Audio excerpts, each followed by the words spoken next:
is daily Vikings entertainment. We just want the Vikings to win a Super Bowl before we die. I will ride with this group. Seriously, man.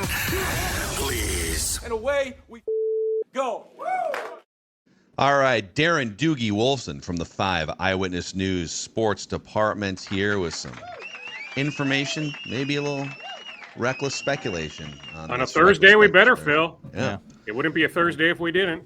Well, let's start here. Let's start with future of the quarterback position here. I think we'll throw this out to Thor on the Thursday episode too, just to get his thoughts.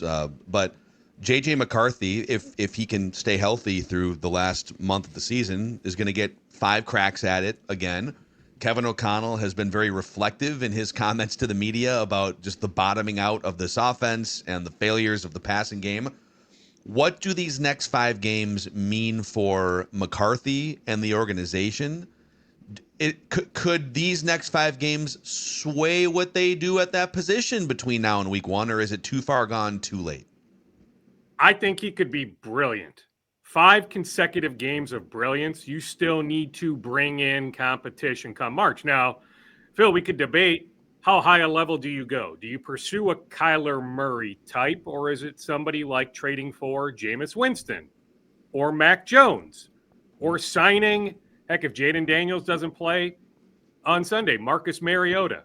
Is it somebody of that ilk, or do you aim significantly higher? Now, I'm not convinced. I mean, people love to throw out Justin Herbert. Would the Chargers move on from Justin Herbert? Could you trade for Justin Herbert, who this front office previously has inquired about? Or would the Bengals ever consider moving Joe Burrow? No, I don't think those 2 scenarios are in the realm of possibilities, but certainly it looks like something is going to happen with Kyler. I think Mac Jones getting traded makes logical sense. How much of an overpay are you willing to do? Right? Because if you bring in a Mac Jones, it's entirely possible JJ McCarthy beats out Mac Jones come next summer. That opening night, opening day, 2026, JJ McCarthy is this team's starting quarterback. I hope he plays well, Phil. I like him as a human being, right? I root for his well-being. I'll be completely transparent about that. I like him as a person. So I hope he plays well these next 5 games. And if he does, that to me just doesn't change a thing. It really doesn't. You need to have a viable alternative come March. And hey, that dialogue will pick up. Trust me, it'll pick up significantly come January, right? Like Senior Bowl into the Combine February, by early to mid-March, they will absolutely know what their plan is. So O'Connell started to get reflective at the press conference podium last Wednesday. Monday, he was downright despondent, but very reflective. Wednesday, I felt he picked up the pep in his step a little bit, but still reflective. And here's my question. Let's dissect this from O'Connell's standpoint, because his comments yesterday to me were very, again, interesting.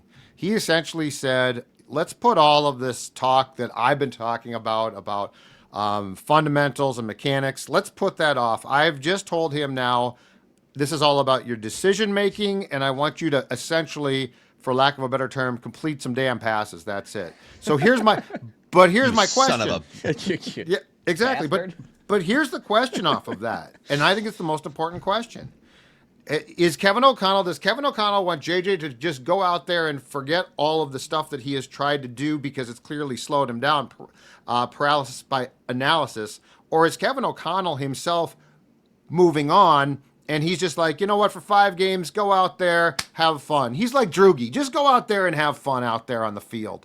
It's like you're playing on a big field at recess. That's my question. Like, he's literally talking now about, like, we're just putting everything that we talked about aside, and I just want him to have fun. And look, he's going to play for 5 games. But I'm sort of with you, Dukes, in one, I think they're going to bring in competition. But I'm trying to decide, has O'Connell almost like mentally just moved on himself, where he's decided he might come back as a backup, but I'm to the point now where I can't do this. We can't do, and including, don't forget, probably the most important person, Justin Jefferson can't do this. All right, well, first off, be careful on the Doogie assumption when you play for Hopkins High School, whatever basketball team you're on. If you're under that Hopkins umbrella, trust me, yeah, there's some fun, but there's a heavy emphasis on winning. On JJ McCarthy, Judd, I mean, 22 years old. I don't get the sense that Kevin O'Connell is like, okay, the latter, what you just laid out. Like, no, but I think there's also a realization, all the mechanical fixes, like you can't do that in season. That's just not happening. We've alluded to this, Judd, going back weeks. Like, how do you fix that in season? Like, to me, that's, day one off-season program come April, right? With a heavy emphasis, April, May, June, July, August, right? Like, that will be an ongoing process when the calendar flips to 2026. But no, I don't get the sense that KOC is like, okay, JJ McCarthy, we're done. 22 years old, I'm giving up on you. No, I don't. But I do find it fascinating that we can just go back, 2 to 3 to 4 weeks ago? Go back, listen to the messaging KOC then compared to what we heard on Wednesday. It's night and day. It really is. And so I'll fully admit, his comments on Wednesday surprised me. I like the approach. I'm fine with it. I did not expect to hear that, though, from KOC on Wednesday. I feel like he's all over the place with this. I feel like the 2 years of development have been, it doesn't feel like they've had a plan that they've stuck to. And I know that the meniscus injury kind of threw off the timing of the development and all those things, but it almost feels like they, besides the 1 hour meetings with Kevin O'Connell behind the scenes his first season, it feels like JJ McCarthy was kind of just put aside over here. And then we'll pick it back up once you're able to get on a practice field. But now, like, the fact that Kevin was so adamant 5 weeks ago that you can't succeed at this position unless you have a base level of mechanics that reach a certain point. And now a few weeks later, he's essentially saying, let's, like, with all respect, let's stop talking about the mechanical stuff and let's just, like, clear your mind and play football.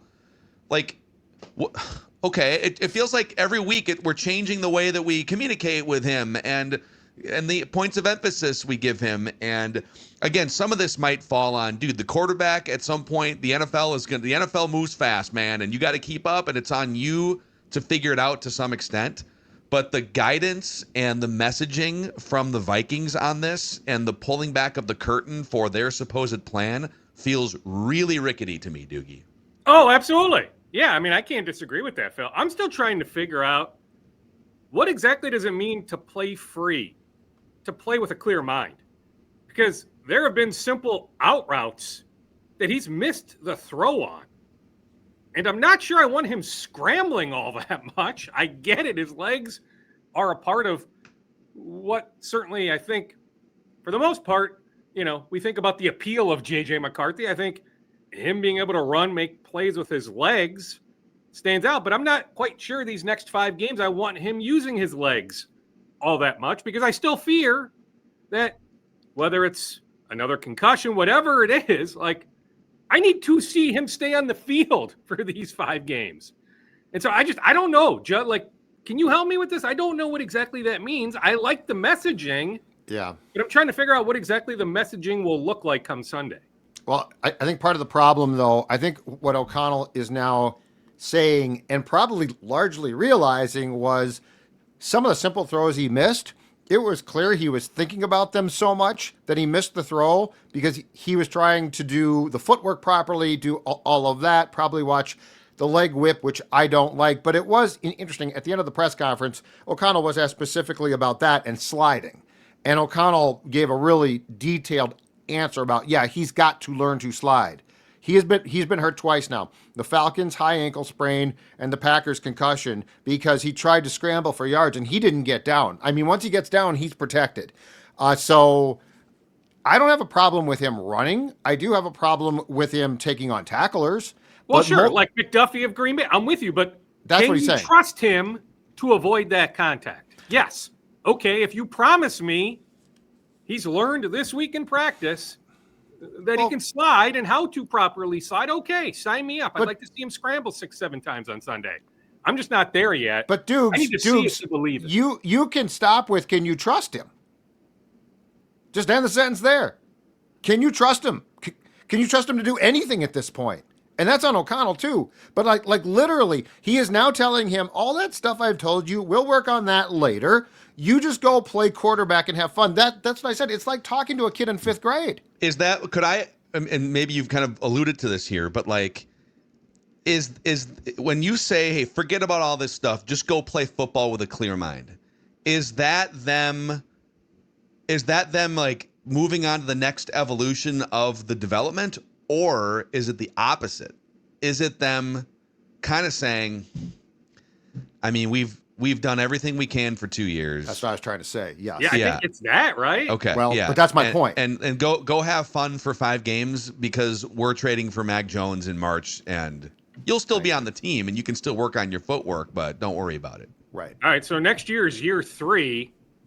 I mean, at some point you need to make a decision. We're not that far away from, okay, what do you do with that 5th-year option?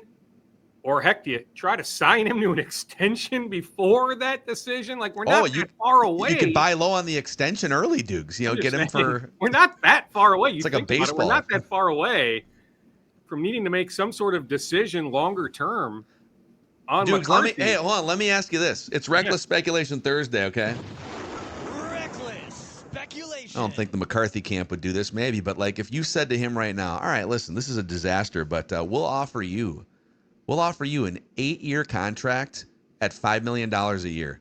We'll give you $40 million ironclad guaranteed. Change your life right now. Yeah, that's okay. If he doesn't pan out, it's no sweat off your back. But if he does, you now have a franchise quarterback for $5 million a year, baby. Let's rock and roll. Can you even do an 8-year deal? I don't think so. I think it's like 5. So that's the beauty of the reckless speculation. Yeah. That's awesome. Yeah. I mean, you have to bring somebody in. The question is, who are they bringing in come March? Who is it? Right? Like, how high are you aiming? Right? But it doesn't matter. I'm telling you. And hey, I think there's an opportunity now. Dan Quinn taking over the defensive play calling. The Commanders may be a tick better defensively the last couple of weeks, but I think there are some opportunities to make some plays on Sunday. Yeah, maybe Dallas's defense is a bit better after the transactions of the last few weeks, but I still think there's an opportunity on December 14th to make some plays. The Giants game on the 21st, same deal, right? Green Bay, maybe we can debate that, week 18, but week 17, Christmas Day against Detroit, and an opportunity to make some plays. Yeah. It doesn't matter to me, right? And I'm in many ways, I'm not quite Thor, but I'm a JJ McCarthy apologist. At least a little bit, right? But you have to bring in somebody. So who is that? Right. Come March. But the question again then goes back to: are you bringing in competition, or are you bringing in a starter? Like, to me, that's the discussion. Yeah. Like, I know they got to bring in somebody else, but are you bringing in a guy who, you know what, JJ, it didn't work. You're going to watch. We're not going to get rid of you, but you're going to watch, and maybe with another year or two on the bench. And by the way, then the extension doesn't matter. He's going to get a pittance at that point. So that to me is the primary question. And then the other question that's going to come up, I think potentially, and it might be harsh, but it's logical, is who's going to be in the front office helping O'Connell make that decision? Who's going to be pursuing the quarterback? You were tied up on Tuesday, so we went over this. And hey, it's a very pertinent question right now, right? Like, it's not like we need to do a whole lot of X's and O's schematically break down Sunday's game, right? Like, what are Vikings fans talking about? One of the main talkers is Kwesi Adolfo-Mensah back as this team's general manager next year? So I get the question. I'm just telling you, I've not heard any inkling. Now, hey, the Wilfs are very good at keeping things internal, not leaking out much, if anything at all. But I haven't heard any buzz, especially after the nice lucrative extension that Kwesi signed earlier this year. I just haven't heard that they're going to cut the cord on Kwesi in January. Is it on my radar? Sure. Like Kevin O'Connell, no. Like, to me, there's nothing to worry about there. It's not even a discussion point. Kwesi, at least, hey, I'm thinking about it, right? But I haven't heard it, Judd. Yeah. I really haven't heard it. We brought this up on Tuesday. I'll say it again today. I haven't heard any rumblings about the Vikings even considering changing their general manager. Back to the quarterback, where's that cutoff? Like, if you bring in, let's say hypothetically, Kyler Murray, is he automatically a starter? Okay, Mac Jones. Is that the cutoff? Like, I mean, a guy who's started for multiple years like Murray. So if you make a move like that, Like, Yeah, no doubt I mean- whatsoever, he's the starter in 2026. But Mac Jones, presumably that would be competition. That Mac Jones isn't handed the keys for week 1 next year. It's gonna. I know. People. It's funny because people assume that like you can just get Kyler Murray for almost nothing. I still feel like that dude's a former number 1 overall pick, right? And Mac Jones is a former first round pick who has a resurgence in his career here. That I think it's like a second. I think it's like a second or third round pick for Mac Jones. But even if it's like a third or a fourth round pick for one of these guys, that's pretty hefty draft capital for a backup quarterback. I think you're making those moves with them being the leader in the clubhouse going into training camp. And then if training camp hits and it's like, whoa, McCarthy has honed his footwork and he is becoming the top 10 pick. So I think no matter what, it's a little bit open-ended going into training camp. I mean, if you trade for Justin Herbert, that's a different story. But so there's probably some semblance of competition there. Yeah. Won't Mac Jones, if you trade like a third round pick for Mac Jones, who will be going into the last year of his contract, wouldn't he want and wouldn't you do an extension? You don't have to though. Probably. I mean, he doesn't get to dictate the trade unless he's going to hold out, which would be foolish. I'm just saying him. it feels to me like I don't know if you going need to do an instant extension. I mean, fair question, but I don't know. He's going to have suitors though. And my point is sure. he's going to have there's going to be enough teams that I could see them saying if we're going to make a trade, because the compensation from the 49ers standpoint, if he's going to do an extension, goes up. Because you're not trading for the last year. You're then trading for the last year plus the additional years that the new team gives him on a contract. Yeah, I mean, I'm processing all this real time, so I'm starting to think, okay, so right now, That's what we do. slated to have 4 picks in the top 100. Yep. So you're sacrificing one of those 4 top 100 picks for somebody like Mac Jones or Mac Jones himself. Now, I get it. This front office doesn't have some sort of lengthy track record on hitting on these top 100 picks, especially after the first round. But yeah, Phil, you're probably right. The more I think about it, right? If you're giving up a top 100 pick for a quarterback, yeah, I mean, I don't know if it's 80-20 that quarterback is the week 1 2026 starter, but it would skew like over 50%, would it not? Yeah. I have another That's the question. pick you're giving up, and presumably that is the pick. You're not getting somebody that is decent, if not better, without giving up a top 100 pick. Yeah. I have another question that's going to, I don't know, might piss you guys off. We're going to get to it in a second here, Judd. The play on the field decks might not be great at US Bank Stadium, but the stadium's pretty cool, and you can tour it. Yes, you can. Yeah, right now you can go to usbankstadium.com and you can get a 2-hour. You can get on the list for a 2-hour guided tour. You can see the Vikings locker room, the broadcast spaces, the Founders Lounge. So many awesome things. It's a one-of-a-kind NFL experience, and not every team even offers fans this kind of access. So if you want to whether you've been there as a fan or whether you're making your first trip to US Bank Stadium, tickets are limited. They go quick. Get yours. There's one happening this weekend at usbankstadium.com. That's usbankstadium.com for a behind-the-scenes look at one of the best fields in the NFL. Absolutely. Judd, it is worth the tour. Trust me. If you haven't been, regardless of 4-8 and all that, definitely take the tour, especially if you can try on Victor Zubas. Well, hopefully he washes them. I don't know. Judd, Yes, Aura Frames, Yes. a great gift for the holiday season here. Yes. Look, Sportsnet is going to tell you guys right now, take care of the holiday shopping for your girlfriend or wife or mom, family. Right now with Aura Frames, they are going to be a hit. Why? Because here's what makes them special. You can preload photos before it ships. You can share photos and video. That's right, straight from your phone. It's going to come in a lovely box.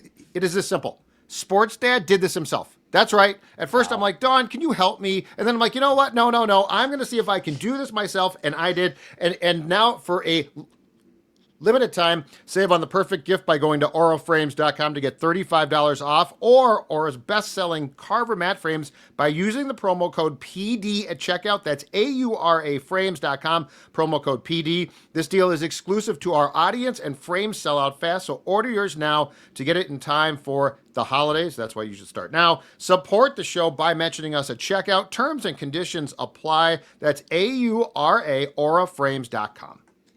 Okay. Here's my question here. Last, I don't know, 7-8 minutes of this podcast. Reckless speculation. And don't justify this. You don't get to justify this by pick. I'm going to give you 2 options. You don't get to just make up your own third, Judd. Okay, Judd. All right, I have my pen. Give me the 2 options.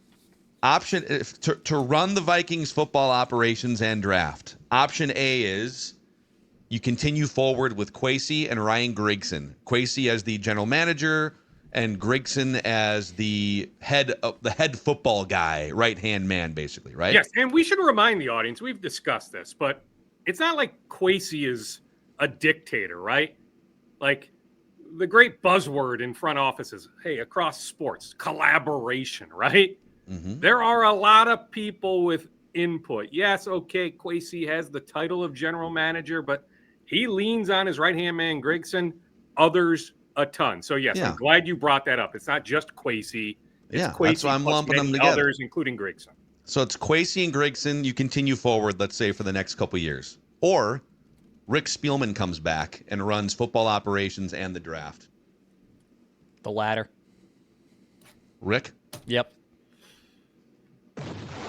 Rick. Reckless speculation. I choose Rick as well. I mean, we're choose talking Rick. about darn near, is it 29 draft picks? 22, 23, 24, 25, the 4 drafts. Is it 29 total picks, 30, 28, a somewhere lot in of that picks. vicinity? You're in the right? ballpark. Yep. Yeah, okay. So It's casual we discussed, conversation, right? so it's Jordan fine. Addison, still at this point hit. Donovan Jackson, I like, but up and down, right? But we can sort of put that in the hit category. Will Reichard, like who else?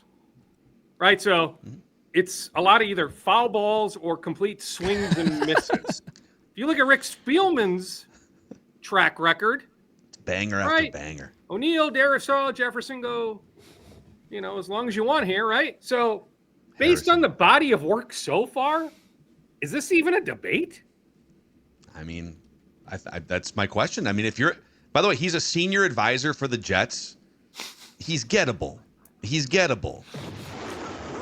Well, You want to admit, and real quick, the 2 biggest reasons why he was dismissed were 1, falling out with Mike Zimmer, and it was they just decided, we're just going to punt both you guys and start over. In part because number 2, he couldn't figure out quarterback. Now, the Vikings have run into some new issues in developing and finding a young quarterback, but we know that when Kevin O'Connell, noted quarterback guy, has a 7-year veteran or more, that offense clicks a lot better, right? So if you're saying, listen, man, like we'll go get like a Mac Jones or whatever, and like let Kevin cook with the ingredient that he wants to, and Rick, you build the rest of it just like you did for all those years. Is that not like a fairly appealing combination? Rick Spielman, Kevin O'Connell, compared to the current situation, which I think involves maybe a lot of even like finger pointing and whatnot behind the scenes. I mean, my one blowback is I'm a KOC backer. And yeah, we can nitpick a lot of things this year, but I'm to not me, the firing- Vikings I'm still have keeping KOC an in elite this. head coach. And from what I can gather, it's still a pretty darn good relationship with Kwesi. And so you bring in Rick under this scenario. What is that KOC Rick relationship like? Like, I don't want to ruffle the feathers of KOC. really? Yeah, I don't. He's ruffled mine. I don't see why we Well, won't sure. I'm I don't just think saying ruffle I his wouldn't. right back. I'm I not too think worried about that. I don't think he deserves at this point that same level of reverence. Fair. I think I'm just saying, be careful what you wish for. Well, but I just think they have a really, really good head coach. right, but are I you wouldn't want to saying? mess with that. But are you saying that the GM is the right guy? Well, no. I mean, Okay, well then we're based going to on have to 4 ruffle years' body of feathers. work, no, I mean, It's the National Football How would League, you say dude. yes? That's what we do.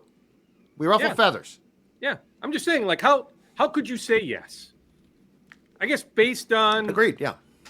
a year ago, the free agency class, right? But then he gets another go at it. A large free agency class this past March. We're not talking March of 24, March of 25. Outside of Eric Wilson, right? We're not even talking maybe It's okay, Jonathan Sonny. Allen foul ball, but Sonny. a lot of swings and misses. Yeah. Yeah. Wow. I mean, I guess Sonny's maybe not- Rodgers Sonny's is a not foul happy. ball. I think we need to start to look. I think what we should be starting to is doing our due diligence on right hand men or women in front offices currently, because I don't think you're going to pilfer a current GM, but I do think that there is a question about Detroit. Brad Holmes done a great job, right? Who works with Brad Holmes? Seattle, John Schneider, who, by the way, I would have loved to have gotten. St. Thomas guy, he's from Wisconsin, former Packers exec. He signed, I think, through 2030. Who does he work with, though? Like, I think it's a legitimate thing for us to build up a list right now of candidates. And I do think that they would probably filter that person through KO to see how they work together, to see, like, I don't think they're going to bring in a GM and say, hey, Kevin, meet your new GM. I think that there would be a courtesy extended there. Sure. But Yes. I think it's very fair right now to come up with a list of football people because I think there might be an argument to be made that they need to go back to having their GM be a football guy and not this sort of analytics. I got my guy Grigson here, and then you look at Grigson's past and you're like, why is he here? What would you say you do here, Ryan? Yeah. Who's second or third in command with the Rams? How long have they been there? That's another good one. Yeah.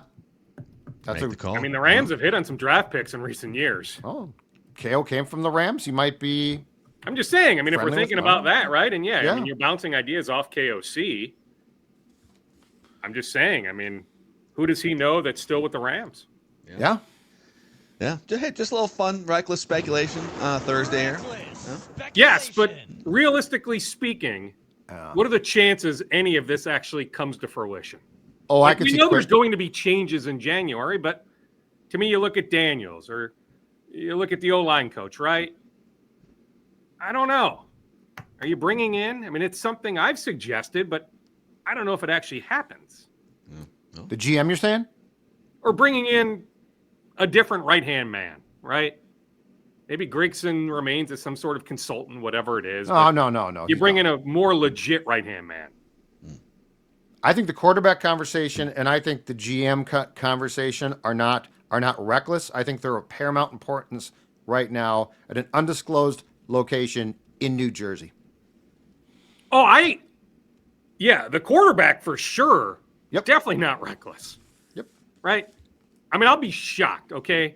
More me opining, but I'm telling you, McCarthy could be whatever. I don't know what the top QB rating is, but body or whatever it is, I test. The next 5 weeks, we give JJ McCarthy a letter grade of A. It doesn't change anything. Yeah. To me, it doesn't. How could it? You can't just hand him the offense or neck. You can't do it. You can't. So, the quarterback discussion, absolutely not reckless. The front office, I guess I need to gather or hear more stuff. Sure. But to me, it's still a worthy discussion in a forum like this. Yeah. Darren Doogie Wolfson from the 5 Eyewitness News Sports Department. Enjoy your Week 14 NFL slates this weekend and waiting on the Gophers' bowl destination. And we'll talk to you next I would Tuesday. imagine Arizona should be Let's able go. to avoid Detroit. Okay. Yes. I'll take them all. I'll take any of them. Give me any of them. They'd love Vegas, but Oh, Vegas may let's prefer go. Penn State or someone else. But Yeah. eagerly awaiting. But Judd will bond on Sunday at US Bank Stadium. Love it. All right. Always enjoy it. All right. Oh, insincere Judd right there. Barely talk. We're both busy, okay? Sincere Judd. Yeah, whatever, Dukes. Okay, see ya. Bye. Yeah.